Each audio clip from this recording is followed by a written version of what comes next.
She fell asleep at the station and missed the last train. The cowboy offered her a ride and gave her a new life. The station slept the way winter towns always did, half dead, half waiting. Snow pressed itself against the windows in quiet sheets, like it was listening.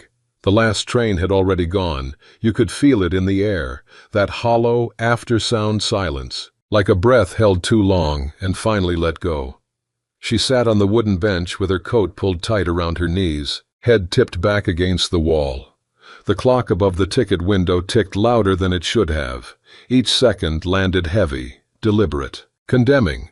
Her name was Clara Whitfield, though no one had said it aloud in days. She hadn't meant to fall asleep. The cold had worked its way in slow, patient fingers, through the soles of her boots, through the seams of her coat, through the thin resolve she'd been carrying since dawn. She told herself she'd close her eyes for just a minute, just long enough to let the ache in her bones settle. But winter does not wake people gently. She dreamed of warmth, of kitchens lit yellow and low, of hands wrapped around mugs that steamed, of a voice calling her name from another room, familiar enough to hurt. When her eyes opened, the station was empty. No conductor, no footsteps, no echo of luggage wheels on tile, just the clock, the wind, and the truth, sitting beside her like a stranger who had been waiting. The last train was gone. She stood too quickly, dizziness rushing up like a wave breaking wrong. Her breath clouded the air as she stumbled to the platform door and pushed it open. Snow swept in immediately, sharp and biting, carried by a wind that had no mercy left in it. The tracks stretched out into darkness, twin iron lines vanishing into white. "Please," she whispered, though there was no one to hear it. Her suitcase, small, scuffed, everything she owned inside, sat at her feet. She stared at it like it might tell her what to do next. Clara was 26 years old and officially nowhere. She had left Chicago that morning with a one-way ticket and a reason she refused to name. All day she'd been moving west, farther from the thing that had cracked her life open. She told herself distance could be a kind of cure, that if she just kept going, eventually the hurt would get tired of following.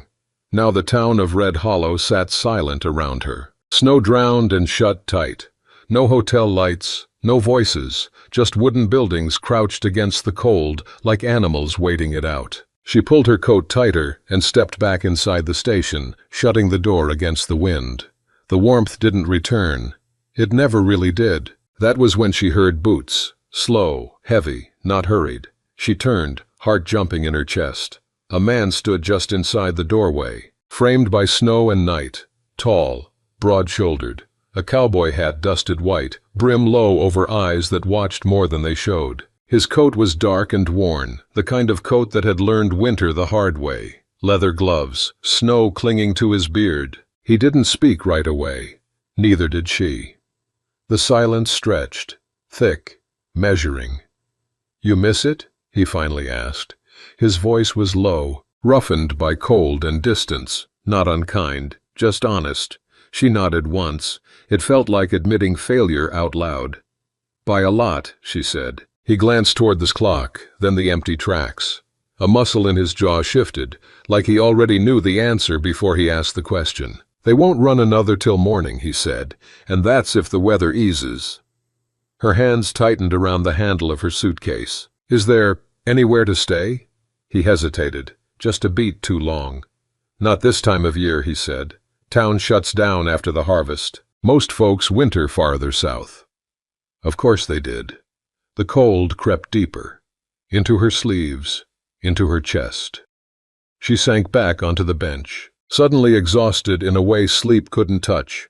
The man watched her, quiet, assessing, like someone used to making decisions where hesitation could cost you. "My name's Jack," he said after a moment. "I've got a ranch about 12 miles out." She looked up at him. The words landed heavy between them. He shifted his weight, boots scraping softly against tile. "Road's rough, but my truck's warm. Stove's lit. You can wait there till morning." There it was, the offer. Simple, dangerous, necessary. Every warning she'd ever been taught stirred in her chest. Don't get in vehicles with strangers. Don't trust men who offer help when no one's watching. Don't make yourself small enough to disappear. But winter has a way of stripping choices down to their bones. She studied his face, the lines at the corners of his eyes, the way he stood, leaving space between them, not crowding, not rushing her answer. "You don't owe me anything," he added quietly. "Just don't freeze in a place that won't remember your name."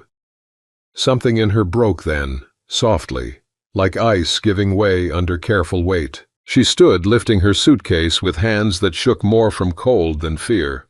"Okay," she said. "Okay." Outside, the wind howled like it disapproved. His truck waited near the platform, old but solid, engine already running. Heat spilled out when they opened the passenger door, wrapping around her legs like forgiveness. As she climbed in, Clara glanced back once at the station, the bench, the clock, the place where her old plan had ended. Snow swallowed the tracks behind them as they pulled away. And just like that, her life turned, quietly, irrevocably, onto a road she had never meant to take. The road out of Red Hollow disappeared fast. Snow swallowed the edges first, then the fences, then the idea that there had ever been a town at all. The truck's headlights cut 2 narrow tunnels through the dark, and everything beyond them felt unreal, like the world had chosen to stop existing past a certain point.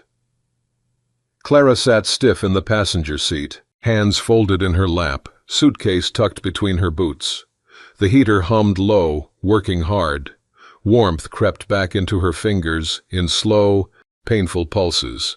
Jack drove without hurry, both hands on the wheel, eyes forward, as if the night required respect. They didn't speak for several miles. The silence wasn't awkward, it was cautious, the kind that lets 2 strangers breathe without pressing. Snow thickened as they climbed. Wind pushed at the truck, rocking it slightly, like it was testing the resolve of anything foolish enough to move through it.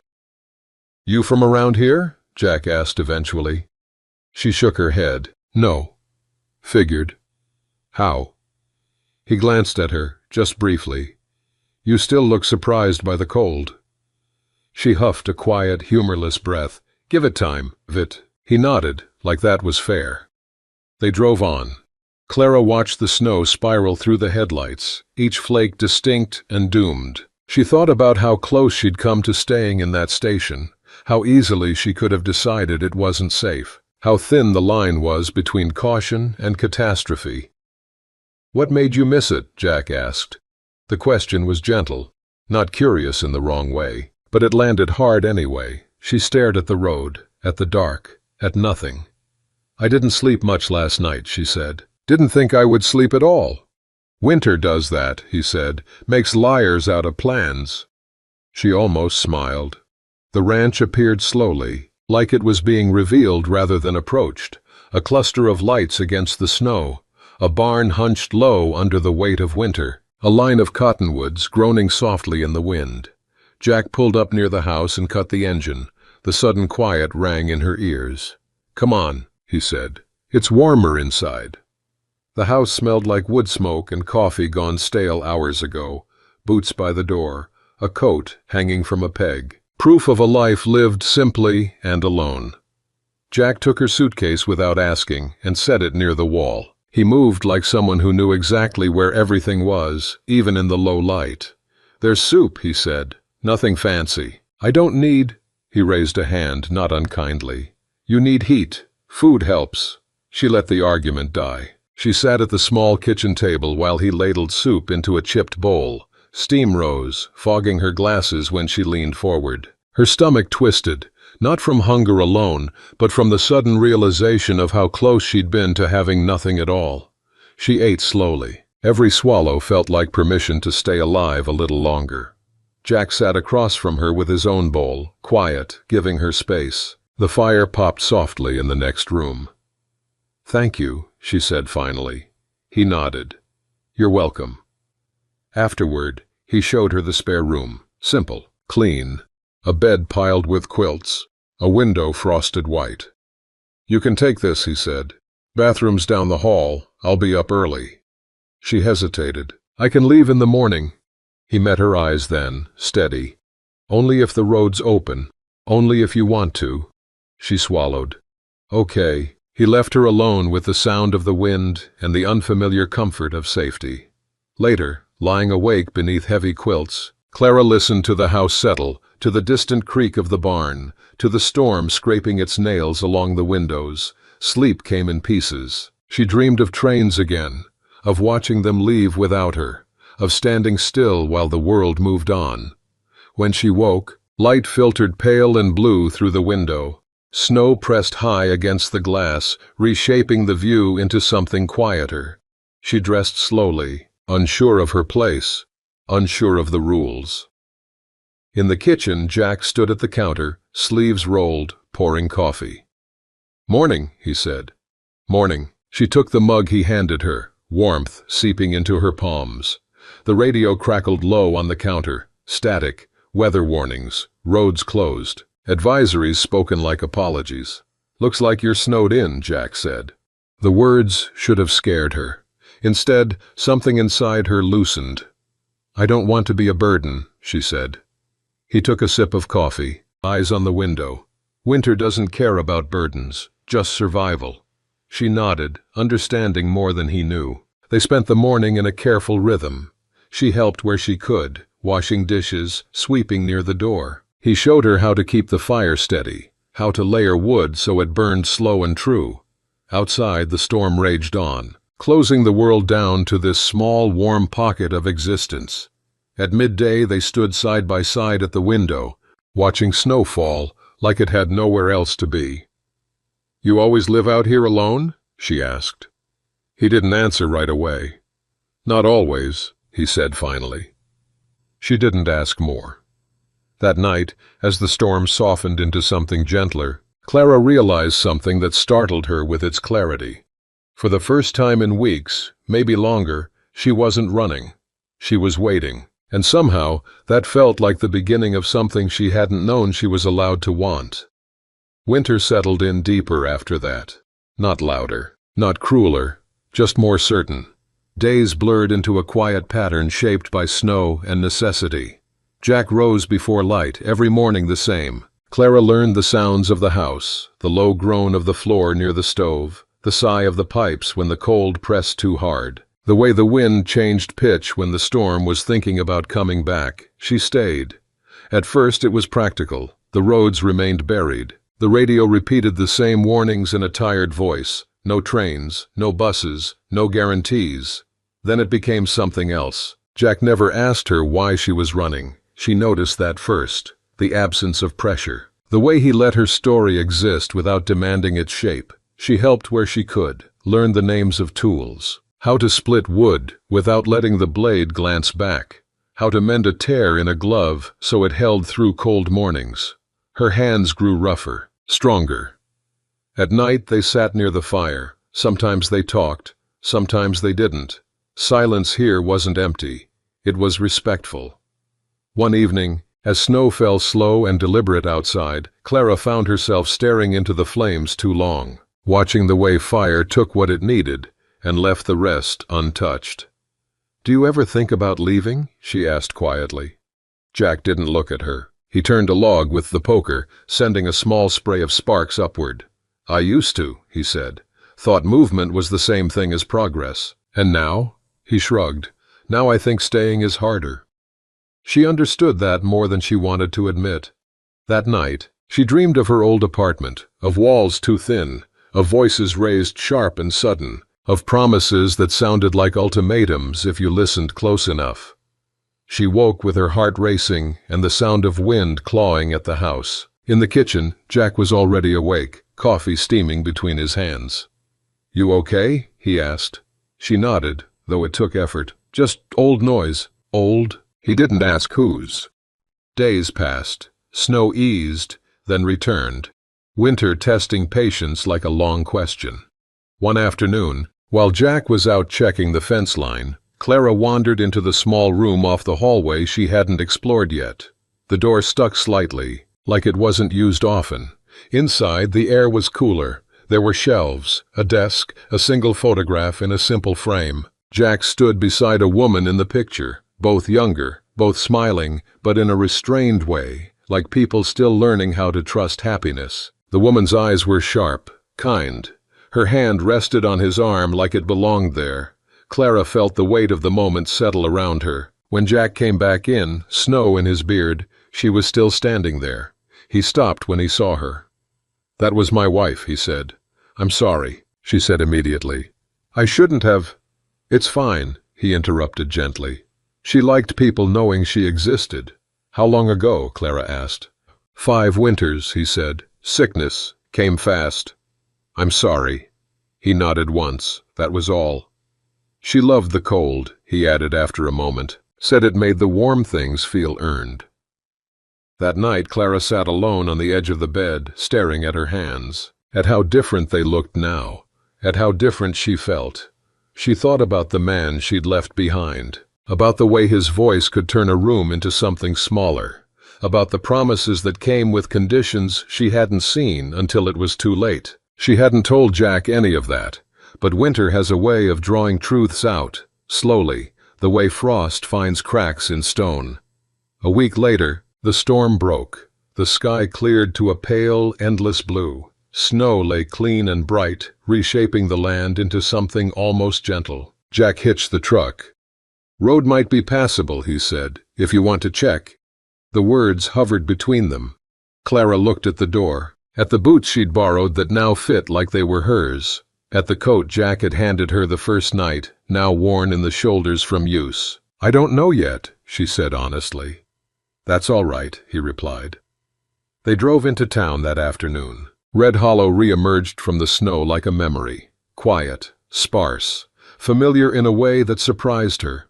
At the diner, she called the number she'd been avoiding. It rang twice. When his voice answered, her chest tightened. She didn't raise her voice, didn't explain, didn't apologize. "I'm not coming back," she said. There was anger, confusion, control disguised as concern. She listened until she didn't need to anymore, then she hung up. Outside, the air was sharp and clean. She breathed deeply, like she was learning how. Jack waited by the truck, hands in his pockets. "You all right?" he asked. "Yes," she said, and meant it. They drove back in silence, the good kind. That night, as snow began again, soft, unthreatening, Clara realized something that settled into her bones with quiet certainty. Missing the train hadn't ruined her life. It had rerouted it. And winter, relentless and honest, had carried her exactly where she needed to be. Winter loosened its grip slowly, like it didn't quite trust them yet. The snow stayed, but it softened. Edges rounded. Paths remembered where they used to be. Days stretched longer. Light lingering on the hills like it had something to say, but wasn't ready yet. Clara stayed. Not because she had nowhere else to go anymore, though that was true in a quiet, technical way, but because every morning she woke up without the familiar knot in her chest. No rehearsed explanations. No careful monitorings of her tone. No shrinking. That mattered more than distance ever had. Jack never treated her staying as an answer owed. He simply adjusted the rhythm of his days to include her. Another cup on the counter, another set of gloves drying by the stove, another presence moving through the house like it had always belonged. One afternoon, while repairing a fence line half buried in snow, Clara slipped. The ground gave way beneath her boot and she went down hard, breath knocked clean from her lungs. Jack was there in seconds. "You hurt?" he asked, already crouched, already reaching, then stopping himself just short, waiting for permission. She nodded once, then laughed breathlessly. "Just my pride." He offered his hand. She took it. The contact lingered a fraction longer than necessary, not accidental, not rushed. Something shifted then, small, irreversible. That night, the wind came back sharp, scraping ice against the windows like a reminder. They sat across from each other at the table, the space between them familiar now, charged in a way that made Clara's pulse thrum low and steady. "You don't have to decide anything," Jack said suddenly. She looked up. "Decide what?" "Anything," he repeated. "About staying, about leaving, about me." The honesty in it startled her. "I know," she said, "but I want you to know something too." He waited. "I didn't just leave him," she said carefully. "I escaped." Jack's jaw tightened. But he didn't interrupt. Not with bruises, she added. Not with shouting every day. Just control. Quiet. Persistent. Like winter that never ends. I kept thinking if I tried harder, if I stayed smaller, it would stop. She swallowed. It didn't. Jack leaned back, exhaled slowly through his nose. You don't ever have to be small here. The words settled into her like warmth after a long cold. Later that night, when the house went quiet and the wind finally tired itself out, Clara stood at her bedroom window, watching snow drift down in soft spirals. She felt full, afraid, alive. She didn't remember deciding to walk down the hall. Jack was in the living room, adding a log to the fire. He turned when he heard her. They stood there a few feet apart. The firelight caught in his eyes, softened the lines winter had drawn into his face. I'm not asking you to save me, she said. I know, he replied. I just don't want to be alone right now. He nodded once, slow. Me neither. The kiss wasn't dramatic. It was careful, questioning, like both of them were checking the weather before stepping out. Her hands rested against his chest, feeling the steady, grounded beat of his heart. His hands stayed at her waist, warm, certain, as if anchoring her rather than claiming her. When they pulled apart, she rested her forehead against his. Okay, she whispered. Okay, he echoed. Winter watched through the windows and did not interfere. The weeks that followed unfolded quietly. No declarations, no promises heavier than they could carry, just shared mornings, shared work, shared silences that felt earned. Clara learned the land the way you learn a person, slowly, respectfully. She learned where the creek froze first, where the wind cut hardest, where spring would arrive before it announced itself. One evening, Jack brought home a pair of gloves. For you, he said, setting them on the table. They were worn, soft, clearly used. They were my wife's, he added. If that's all right. Clara picked them up carefully, like something sacred. I'd like that. She wore them the next day. They fit. When the train finally ran again, months later, its distant whistle carried faintly over the hills. Clara stood on the porch, listening. Jack didn't ask if she was going. She turned to him, snow crunching beneath her boots. I think I already arrived. He smiled then, not wide, not loud, but real. Winter began its slow retreat after that, and Clara, who had once fallen asleep in a station and missed the last train, realized she had gained something far rarer than a destination. She had found a life that didn't require her to disappear to survive, and she intended to stay awake for all of it. Spring arrived the way it always did out here, hesitant, suspicious, testing the ground before it trusted itself. The snow didn't vanish so much as thin out. Patches of earth appeared along the south-facing hills, dark and damp, breathing again. The creek cracked its ice with sharp, echoing sounds that reminded Clara of glass breaking somewhere deep inside Winter's chest. She stood by the fence one morning, breath no longer steaming, watching Jack work the horses. His movements were steady, familiar now. She knew the set of his shoulders, the way he spoke low to the animals, the patience threaded through everything he did. This life had weight to it, real weight, the kind that made your muscles ache at night and your sleep honest. She had started writing again. At first it was just notes, observations scribbled into an old ledger Jack had kept for feed counts and repairs, then sentences, then memories. She wrote about the station, the bench, the clock, the cold that had felt like a verdict. She wrote about Winter, not as something cruel, but as something clarifying. One evening, as dusk settled soft and blue over the land, Jack found her at the table, pencil paused mid-sentence. You look like someone who's somewhere else, he said. She smiled faintly. Just remembering who I was. He leaned against the doorway. You don't miss her? She considered the question carefully. I don't miss being her, but I'm grateful she got me here. He nodded, understanding more than she said. The town came back to life slowly. A few families returned. The diner reopened. The station lights came on again at night, glowing faint and distant against the hills. Clara went with Jack once, standing on the platform where it had all stopped. The bench was still there. She sat down, resting her hands on her knees. and waited for the familiar tightness to rise. It didn't. The train arrived an hour later, breathless and loud. People stepped off. People stepped on, lives intersecting for moments before scattering again. Jack stood beside her, hands in his coat pockets. "You want to?" he asked gently. She shook her head. "No." They watched it pull away together. Later that night, after supper and the soft ritual of cleaning up, Clara stood in the doorway of the small room that had once belonged to Jack's past. The photograph still sat on the shelf. "She would have liked you," Jack said from behind her. Clara turned. "I know." And she did. Grief didn't feel like a threat here. It felt like something acknowledged, given space, allowed to coexist with what came next. That spring, Clara helped rebuild the fence along the east pasture. She learned to ride one of the calmer horses, laughter breaking free when she finally trusted herself enough to let go of fear and lean into motion. She and Jack argued sometimes, about nothing important, about where to store tools, about whether the weather would turn, about the radio volume. They always came back to the same place: respect, choice, space. One evening, as the sky burned low with the last light of day, Jack stopped beside her in the field. "I don't want to assume anything," he said, "but I'd like to ask." She waited, heart steady. "There's an old cabin on the north side of the property," he continued. "Needs work. Could be something yours, if you want it. If you want independence without leaving." Her breath caught, not from fear, but from recognition.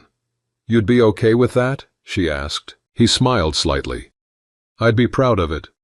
She stepped closer, rested her forehead against his chest like she had months before. "Yes," she said, "I'd like that." They worked on the cabin together, slow repairs, careful planning, every choice deliberate. Clara painted the walls pale, let light in through new windows. She set a small desk near the east wall, where morning came first.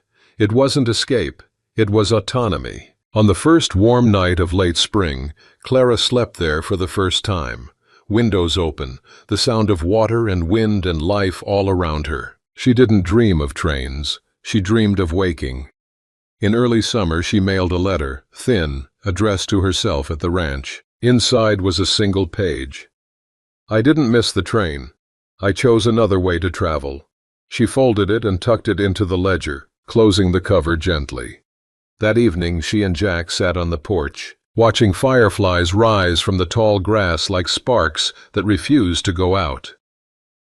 "You ever think about how close it was?" she asked. He nodded. "Every day." She took his hand. "I'm glad I was tired." He squeezed back, firm and warm. "I'm glad you slept." The stars came out one by one. Winter was a memory now. Not forgotten, not erased, but integrated. A season that had shaped her without defining her. Clara Whitfield, who once fell asleep at a station and missed the last train, had not been rescued by chance alone. She had been met by it, and in the quiet space between leaving and arriving, she had built herself a life that did not require permission. The land stretched wide before her. The future stayed open, and for the first time she was not afraid to stay exactly where she was.